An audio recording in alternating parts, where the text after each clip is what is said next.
Hey guys, welcome back to the सफलता की कुंजी। तो चलिए स्टार्ट करते हैं आज का अपना इम्पॉर्टेंट और बहुत ही ज़्यादा इन्फॉर्मेटिव आर्टिकल। इसमें से जो भी इंग्लिश ग्रामर से रिलेटेड जो भी आएगा उसको सीखने की कोशिश करेंगे और जो भी करंट से रिलेटेड जो भी इवेंट होंगे उनको भी देखेंगे। तो चलिए स्टार्ट करते हैं आज का अपना आर्टिकल। क्या कहता है आज का article? ISRO to launch Aditya L1 on September 2 to study the सन।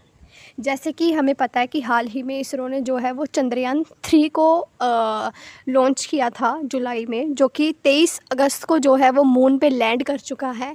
इसी तरह जो हमारी इसरो है वो जो है लॉन्च कर रही है अपना आदित्य L1 जो मिशन है उसको किसके ऊपर, सन के ऊपर जो है वो लॉन्च कर रही है। तो इसरो ने जो डेट है वो डिक्लेयर कर दी है वो कि कब उसको लॉन्च कर रही है। 2 सितंबर को आदित्य L1 मिशन को लॉन्च किया जाएगा सन के ऊपर। आगे क्या कहते हैं इसके एक्सप्लेनेशन सेक्शन में? क्या कहता है? आदित्य L1 जो है वो India's first space based observatory to study the sun. कहता है कि ये इंडिया का जो आदित्य L1 जो है वो इसरो की तरफ से, या फिर अगर हम कहें कि इंडिया का ऐसा पहला जो है वो ऐसा मतलब स्पेस बेस्ड हमने ऐसी ऑब्जर्वेटरी सेट करी है जो कि पहली बार जो कि सन को स्टडी करेगी। Will be launched on September 2। Will be यहाँ पे लगाया गया है। विल बी का मतलब है कि अभी इसको लॉन्च किया जाएगा, मीन्स फ्यूचर की बात कर रहा है कि 2 सितंबर को इसको लॉन्च किया जाएगा। The Indian space research organisation means ISRO announced on Monday. ISRO ने जो है ये सब अनाउंस किया कब? मंडे को जो है वो अनाउंस कर चुकी है। इसरो मीन्स आज वेडनेसडे है, तो जो है उस इसरो ने इसको मंडे को अनाउंस किया है कि वो 2 सितंबर को जो है वो लॉन्च कर देगी अपने आदित्य L1 मिशन को। आगे क्या कहता है? The spacecraft will lift off at 11:50 AM IST का मतलब है international standard time from Sriharikota on the day. क्या कहता है कि जो ये हमारा स्पेस क्राफ्ट है उसको लिफ्ट ऑफ का मतलब है कि उसको ऊपर भेजा जाएगा। 11:50 AM पे जो है वो इसको भेजा जाएगा। The space agency posted on, space agency ने जो है जो इसरो है उसने ऐसा अनाउंस किया है। आगे क्या कहता है? According to ISRO the spacecraft will be placed in a halo orbit around the Lagrange point L1 of the sun earth system. क्या कहता है? इसरो ने क्या कहा है कि जो ये स्पेस क्राफ्ट है उसको प्लेस किया जाएगा कहाँ पे? एक हेलो ऑर्बिट के अंदर, एक हेलो ऑर्बिट के लैग्रेंज पॉइंट जिसको L1 बोला गया। देखो ये लैग्रेंज पॉइंट पता क्या है? हमारे जो स्पेस में सूर्य और जो हमारी अर्थ है उसके बीच में कुछ पॉइंट्स हैं जिनको हम लैग्रेंज पॉइंट्स बोलते हैं।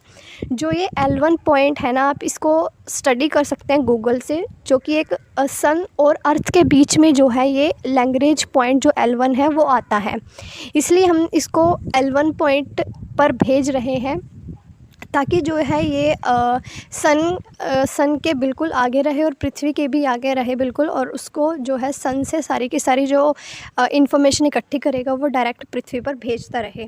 Of the sun earth system which is about 1.5 million kilometre from the earth. जो ये लैग्रेंज पॉइंट L1 है ना वो अर्थ से 1.5 मिलियन किलोमीटर दूर है अर्थ से, जो ये लैग्रेंज पॉइंट L1 है। आगे क्या कहता है? It is expected to take over 120 days for the spacecraft to reach the L1। क्या कहता है कि जो हमारा स्पेस क्राफ्ट है उसको लगभग 120 दिन जो है वो लग जाएंगे लैग्रेंज पॉइंट L1 पर पहुंचने के लिए। ठीक है, जो कि क्योंकि ये अर्थ से 1.5 मिलियन किलोमीटर की दूरी पर है तो इसको कितने दिन लगेंगे? 120 डेज़ जो है इसको लैग्रेंज पॉइंट L1 पर पहुंचने के लिए लग जाएंगे।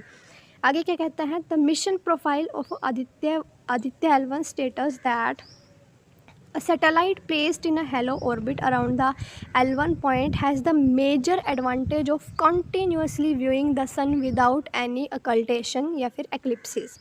क्या कहता है कि जो इसका मिशन प्रोफाइल है आदित्य L1 का, स्टेटस दैट मीन्स कि जो हमने जो हमारा L1 जो मिशन है वो किस लिए लॉन्च किया है?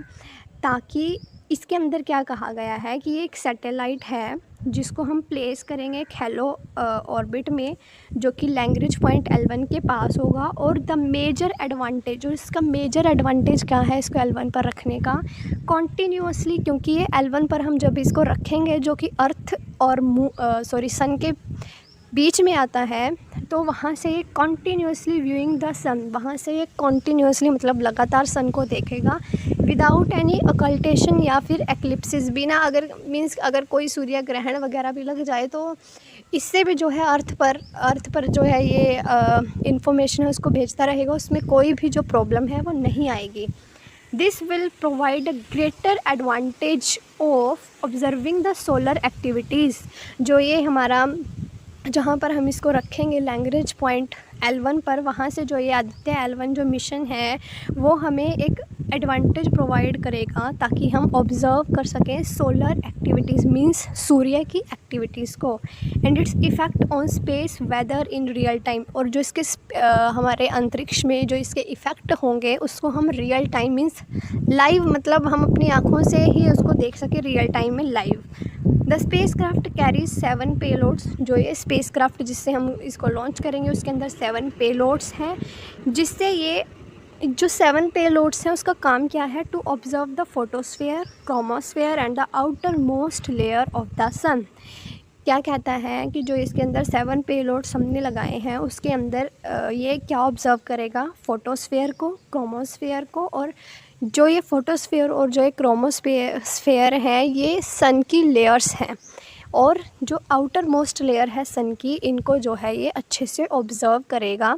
जो हम अपना आदित्य L1 जो मिशन है, L1 इसका नाम इसीलिए रखा गया है क्योंकि इसको हम लैग्रेंज पॉइंट L1 पर जो है वो लॉन्च करेंगे, इसलिए आदित्य के साथ N1 लगाया गया है। और जो आदित्य है उसको तो हम मीन्स जैसे हिंदी में पर्यायवाची शब्द होते हैं कि जो आदित्य है उसका पर्यायवाची होता है सूर्य, तो इसलिए इसका जो नाम है वो आदित्य L1 इसीलिए पड़ा है। और जो ये आदित्य L1 है वो सन के क्रोमोस्फेयर, फोटोस्फेयर, जो आउटर मोस्ट लेयर है सन की, उसकी स्टडी करेगा। तो ये था आज का अपना इम्पोर्टेंट आर्टिकल।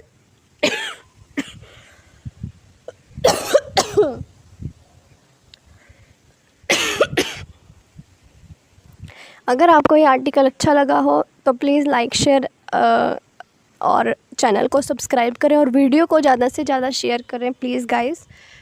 और बस ऐसे ही अपना सपोर्ट दिखाते रहें। जल्द ही मिलेंगे आपको नेक्स्ट वीडियो में, तब तक के लिए शुक्रिया।